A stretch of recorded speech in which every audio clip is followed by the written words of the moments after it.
नमस्कार, आप देख रहे हैं आज तक और आपके साथ मैं हूं शशि तुषार शर्मा। मुंबई में एक हाउसिंग सोसाइटी ने वैक्सीन के नाम पर ठगे जाने की शिकायत पुलिस में की है। इस सोसाइटी को एक आदमी ने खुद को एक बड़े अस्पताल का सेल्समैन बताकर वैक्सीनेशन कैंप लगाने के लिए संपर्क किया था। अब पता ये चला है कि वो लोग किसी अस्पताल के साथ जुड़े हुए नहीं थे। सोसाइटी के लोगों को अब डर सता रहा है कि पता नहीं वैक्सीन के नाम पर उन्हें किस चीज की डोज दे दी गई है। अब कोरोना वैक्सीन लगाने के नाम पर भी फर्जीवाड़ा शुरू हो गया है। मुंबई के कांदिवली की हीरानंदानी हेरिटेज सोसाइटी से कुछ लोगों ने संपर्क किया और खुद को अंधेरी के एक बड़े अस्पताल का सेल्समैन बताकर 1260 रुपए में कोविशील्ड वैक्सीन लगाने की पेशकश रखी। सोसाइटी के 300 सदस्यों ने 30 मई को खुशी खुशी से कोविशील्ड वैक्सीन लगवा ली। इस वक्त हम कांदिवली के वही सोसाइटी के बाहर मौजूद है जहां पर 30 तारीख को एक बहुत ही बड़ा वैक्सीनेशन ड्राइव रखा था। 390 लोगों को इस बिल्डिंग के जो रेसिडेंट है उनको वैक्सीन लगी, कोविशील्ड की वैक्सीन लगी, लेकिन उनमें से किसी को भी अगले 3 से 4 दिनों में कोई भी सिम्टम नहीं हुआ। लोगों में ये शक हुआ कि क्या उनको जो वैक्सीन लगी है वो सच में कोविड-19 की वैक्सीन थी या कुछ और था। बात आगे बढ़ती है क्योंकि वैक्सीन लेने के बाद भी जो यहाँ के जो लोग थे जिन्होंने वैक्सीन ली उनको कोई मैसेज नहीं आया और साथ ही उनको वैक्सीनेशन का सर्टिफिकेट भी नहीं मिला। हम लोग तो खुश हो गए कि मिल रहा है बिल्डिंग में और हम लोग ने ले भी लिया, पर बाद में हम लोग को पता चलता है कि किसी को सर्टिफिकेट नहीं मिला है, किसी को साइड इफेक्ट्स नहीं है, किसी को कुछ इफेक्ट ही नहीं आ रहा है। और वो हम लोग एक हफ्ता देखा कुछ नहीं हो रहा है, सर्टिफिकेट भी नहीं आ रहा है। 15 दिन देखा, बाद में सब हम लोग यार सोचने लगे कि क्या चल रहा है ये। तो बाद में सब क्वेश्चन करने लगे, तब पता चला कि सर्टिफिकेट एक तो गलत आ रहा है, कोई हॉस्पिटल से आ रहा है, अलग अलग हॉस्पिटल से आ रहा है, कुछ ठिकाना ही नहीं है। करीब 10 दिन बाद जब उन्हें वैक्सीन लगाए जाने का सर्टिफिकेट मिला तो वो अलग अलग अस्पतालों के नाम से था। सोसाइटी वालों को डर है कि पता नहीं उन्हें वैक्सीन के नाम पर किस चीज की डोज दी गई। आई वांट टू नो कि ऑथेंटिसिटी कितना था वैक्सीनेशन में, because we 300 people have taken this vaccine, may be more than that 390 people have taken the vaccine. Okay, so we want to know first the authenticity कि क्या गया है हमारे body में, the first and foremost. Second, we need the government intervention on this कि हम आगे जाके क्या करेंगे, मतलब what is the further step what we can do. And also, like all the hospitals which are involved, we should know that what is happening because there are loopholes everywhere now. ये इधर नहीं, I'm sure that there has to be like many other places which has happened. CoWIN app में certificate आ गया है, मगर किसी को Nanavati hospital, किसी को लाइफलाइन, तो वहाँ पे हमें रियलाइज हुआ कि कुछ गलत हुआ है। तो देन ये सब चीज अभी चालू हुई है, मगर now it is the life of 400 people. अच्छा, जिसको सर्टिफिकेट आ गया है तो अभी तो वो अपना पहला डोज ले भी नहीं पाएंगे, तो हम क्या करेंगे। तो we need help that what next is to be done. And ये जो सर्टिफिकेट है वो पहले वॉइड करना पड़ेगा या तो फिर एंटीबॉडी टेस्ट करना पड़ेगा। हमें वो भी नहीं पता है कि हमारे एक्चुअली बॉडी में गया क्या है। Of course, it's a big scam and a lot of stake health involved and a lot of breach of trust, I would say, because we've trusted on multiple sources from where the entire channel moves in.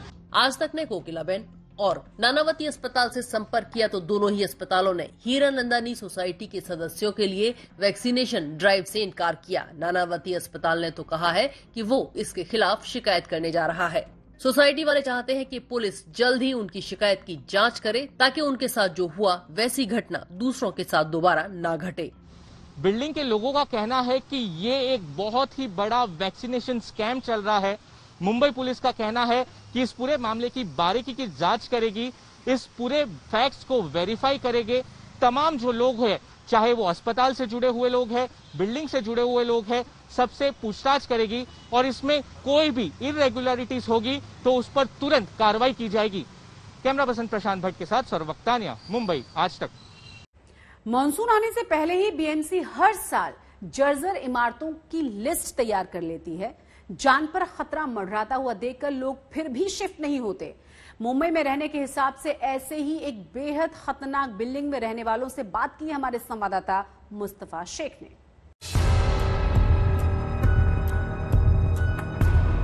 65 साल पुरानी टाटा नगर society Mumbai की उन 407 इमारतों में से एक है जहां रहना बेहद खतरनाक है। ग्राउंड +3 स्ट्रक्चर वाली इस बिल्डिंग का 2018 में तीसरे माले की फ्लोरिंग का एक हिस्सा गिर गया था। अब सोसाइटी में रहने वालों को इस तरह रस्सी के सहारे यहां से गुजरना पड़ता है।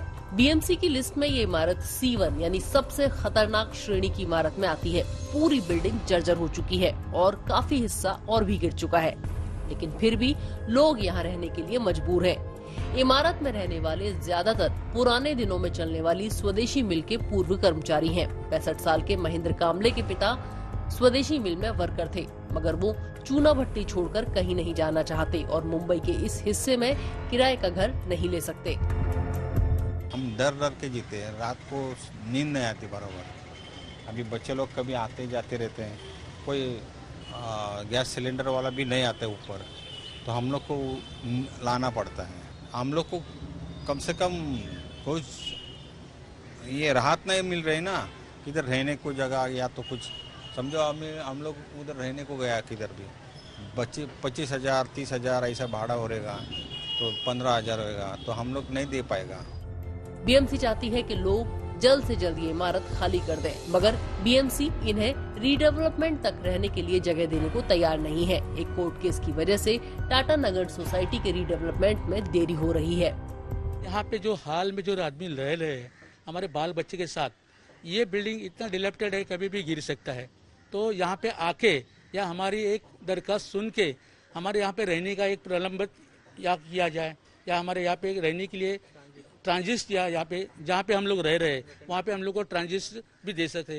या तो हम लोग रतन टाटा सर है, उनको भी हम लोग रिक्वेस्ट करते हैं कि हमारे यहाँ पे थोड़ा प्लॉट है जहाँ पे हमको ट्रांजिस्ट भी बांध के दे सकता है और हमारा रहने का यहाँ पे ये जो भी है रास्ता वो क्लियर हो सकता है। यहाँ पे बीएमसी ने 2016 में टाटा नगर सोसाइटी खाली कराने के लिए यहाँ का बिजली पानी भी काट दिया था, मगर कोर्ट के आदेश पर वो दोबारा देना पड़ा। मुंबई में सिर्फ टाटा नगर सोसाइटी ही नहीं, और भी ऐसी इमारतें हैं जहां लोग अपनी जान जोखिम में डालकर रह रहे हैं। अभी मुंबई में मॉनसून को आए हुए एक हफ्ता भी नहीं हुआ और बिल्डिंग गिरने से 13 लोगों की मौत हो चुकी है।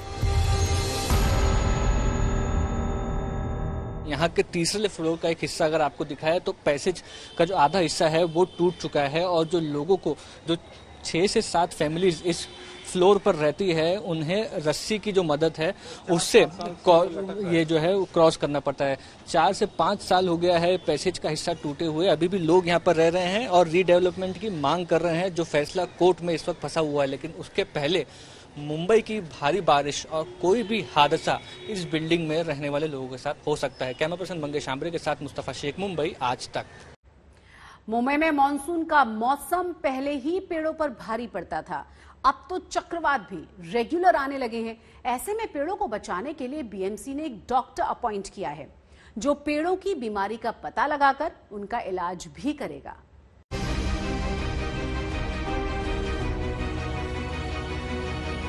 हमने हाल ही में देखा कि किस तरह चक्रवात के आने से मुंबई को नुकसान पहुंचा। बड़ी संख्या में पेड़ गिरे। पिछले हफ्ते हुई मॉनसून की एंट्री से भी हर साल की तरह पेड़ गिरने की घटनाएं हुई।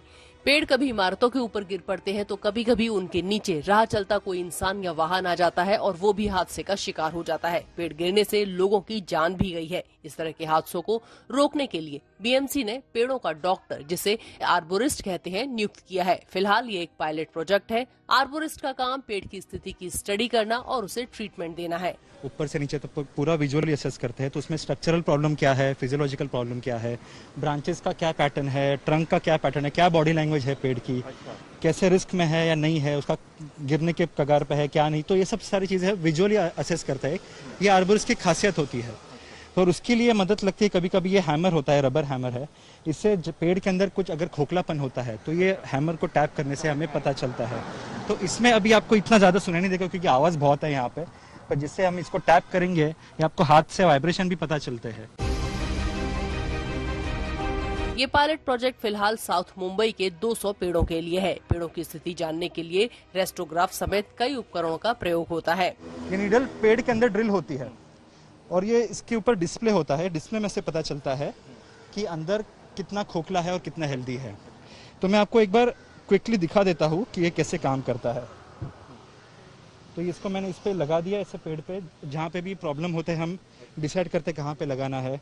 हम तीनों चारों बाजू ये ड्रिलिंग करते हैं, अलग अलग लेवल पर ड्रिलिंग करते हैं, पूरे डिटेल में इन्वेस्टिगेशन होता है।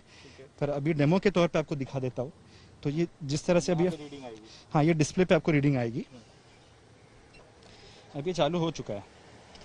ओके, मतलब ये अब जो नीडल है इस मशीन के सहारे अंदर जा रहा है। ये नीडल का रेजिस्टेंस मेजर कर रहा है। तो जहाँ पे आपको ग्राफ ज़्यादा दिख रहा है इसका मतलब है कि हेल्दी वुड है।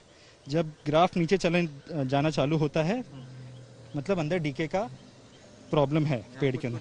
यहाँ पर कुछ कुछ जगहों पे थोड़ा नीचे जा रहा है। जी 15 सेंटीमीटर तक काफ़ी आपको हेल्दी वुड दिख रहा है। उसके बाद आप देखेंगे ग्राफ नीचे चला जा रहा है। इसका मतलब वुड की क्वालिटी खराब होते जा रही है, फिर वापस थोड़ी सी ऊपर आ रही है, वापस नीचे जा रही है। तो इससे हमें अंदाजा आता है कि अंदर इसके सॉफ्टवेयर के द्वारा हमें पता चलता है कि टोटल कितना quantity of would, strength would कितना बचा है इसके अंदर, कि पेड़ में कितनी स्ट्रेंथ बची है। आर्बोरिस्ट वैभव राजे 200 पेड़ों का डेटा बीएमसी को देंगे और जिन पेड़ों को जरूरत होगी उनका ट्रीटमेंट तुरंत शुरू किया जाएगा। मुंबई जैसे शहर के लिए ये कितना जरूरी है और इसके कितने फायदे होंगे? सर ये तो किसी भी शहर में देखो तो बहुत ज़रूरी है। जहाँ पे भी शहर में गाड़ियाँ, लोग वगैरह है और जहाँ पे पेड़ है वहाँ पे रिस्क हमेशा ही होने वाली है। तो ना कि सिर्फ मुंबई के लिए ज़रूरी पर है, हर एक शहर में ये होना बहुत ज़रूरी है, जिससे कि नुकसान किसी ज़िंदगी या किसी लाइफ पे, किसी प्रॉपर्टी पे नुकसान ना हो। तो ये आजकल ये अभी नया चालू हो रहा है आर्बोरिकल्चर, धीरे धीरे अवेयरनेस बढ़ते जा रही है। पर ये अभी आगे के 5-10 साल में ये बिल्कुल काफ़ी बड़े स्केल पे होने की आशंका है। तो आप देख सकते हैं किस तरीके से इन्होंने हमें समझा कि लोगों की जिंदगी तो बहुत महत्वपूर्ण है कि इस तरीके के असेसमेंट से जो है लोगों की जिंदगी तो बच जाए, लेकिन पेड़ की भी जिंदगी बचेगी, क्योंकि अगर वो पेड़ खराब है तो उसे ठीक किया जाए जल्द से जल्द। कैमरा पर्सन प्रशांत भट्ट के साथ सौरभ बख्तानिया, मुंबई, आज तक। भारत में अब तक की सबसे जानलेवा दूसरी लहर की वजह कोरोना का डेल्टा वेरिएंट था। WHO ने इस वेरिएंट को सबसे खतरनाक 4 वेरिएंट की श्रेणी में रखा है, लेकिन अब इसका एक और नया वेरिएंट डेल्टा प्लस भी सामने आ गया है। वैज्ञानिक वायरस के इस नए वेरिएंट को ज्यादा ताकतवर और खतरनाक बता रहे हैं, जिस पर तमाम दवाएं भी बेअसर हो सकती हैं।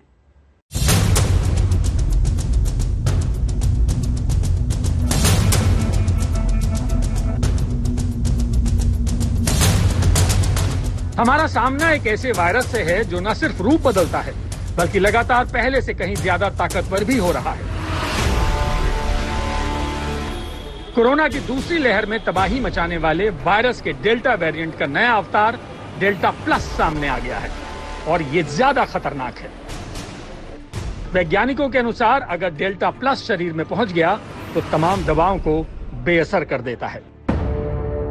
कोरोना मरीजों पर जबरदस्त असर रखने वाली मोनोक्लोनल एंटीबॉडीज कॉकटेल, जिसकी कीमत 60,000 रुपए है, वो भी डेल्टा प्लस वेरिएंट पर असर नहीं दिखाती। मोनोक्लोनल एंटीबॉडी दवा 2 दवाओं का मिक्सचर है। ये दवा कोरोना वायरस पर काफी असरदार मानी जा रही है। इस दवा की ट्रंप ने बहुत तारीफ की थी, लेकिन विश्व विख्यात दवा भी डेल्टा प्लस वायरस के सामने टिक नहीं पाएगी।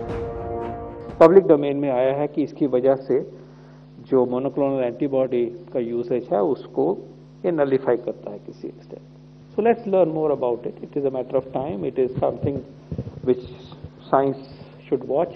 सबसे अहम बात कि ये एक वेरिएंट ऐसा है जो भारत में दिए जाने वाली मोनोक्लोनल एंटीबॉडी ट्रीटमेंट को नकारात्मक साबित कर रहा है। ये एक ऐसा ट्रीटमेंट है जिसका एक इंजेक्शन का जो दाम है वो 60,000 रुपए से ऊपर है। काफी महंगा ट्रीटमेंट है और उसको भी कहा जा रहा है ये वायरस नकारात्मक साबित कर रहा है। अच्छी खबर यह है कि पब्लिक हेल्थ इंग्लैंड की रिपोर्ट में कहा गया है कि फाइजर या एस्ट्राजेनेका की कोविशील्ड टीकों की 2 खुराक डेल्टा वेरिएंट पर कारगर हो सकती हैं। रिपोर्ट में दावा किया गया है कि फाइजर की 2 खुराक लेने से संक्रमण होने के बावजूद अस्पताल जाने की आशंका 96% तक कम हो जाती है, जबकि ऑक्सफोर्ड एस्ट्राजेनेका की कोविशील्ड वैक्सीन की 2 खुराक लेने पर अस्पताल जाने की आशंका 92% तक कम हो जाती है। इसको रोकने के लिए हमारे पास एक ही उपाय है, वैक्सीन्स। अभी हाल ही में जो नतीजे आए हैं हमें ये देखने को मिल रहा है, अगर 2 डोज कोविशील्ड का लिया जाए, जिसको हम एस्ट्राजेनेका के नाम पे इंग्लैंड में दे रहे हैं, उसको 2 डोज लेने से 70% लोगों में हॉस्पिटल एडमिशन की जरूरत नहीं पड़ेगा। आगे डेल्टा प्लस वेरिएंट पर वैक्सीन के असर से जुड़े और गहरे रिसर्च भी सामने आएंगे, लेकिन फिलहाल कम से कम डेल्टा वेरिएंट पर 2 वैक्सीन के कारगर होने की बात तो सामने आ ही गई है। 7 जून तक दुनिया भर में डेल्टा प्लस संक्रमण के 63 मामले सामने आए थे। कनाडा, जर्मनी और रूस में 1-1, नेपाल में 2, स्विट्जरलैंड में 4, भारत में 6, पोलैंड में 9, पुर्तगाल में 12, जापान में 13, अमेरिका में 14 और यूके में 36 केस सामने आए हैं। हालांकि महामारी विशेषज्ञ ये कह रहे हैं कि फिलहाल भारत में डेल्टा प्लस वेरिएंट को लेकर चिंता करने की जरूरत नहीं है, क्योंकि देश में डेल्टा प्लस का इन्फेक्शन 6 मरीजों में ही मिला है। यह जो डेल्टा प्लस वेरिएंट पाया गया है वो बहुत ही छोटी संख्या में सैंपल्स में पाया गया है, लेकिन साथ में हमें यह भी याद दिलाता है कि हमें जीनोमिक सीक्वेंसिंग को इम्प्रूव करना है, तभी हम इस तरह के जो बदलाव हो रहे हैं उनको पहचान पाएंगे और अप्रोप्रिएट एक्शन ले सकेंगे। अब डेल्टा प्लस वेरिएंट वैज्ञानिकों के फोकस में रहेगा। जब तक इसकी काट ना निकाल ली जाए तब तक 3 ही उपाय हैं: मास्क, सामाजिक दूरी और वैक्सीन। मिलन शर्मा के साथ आज तक ब्यूरो।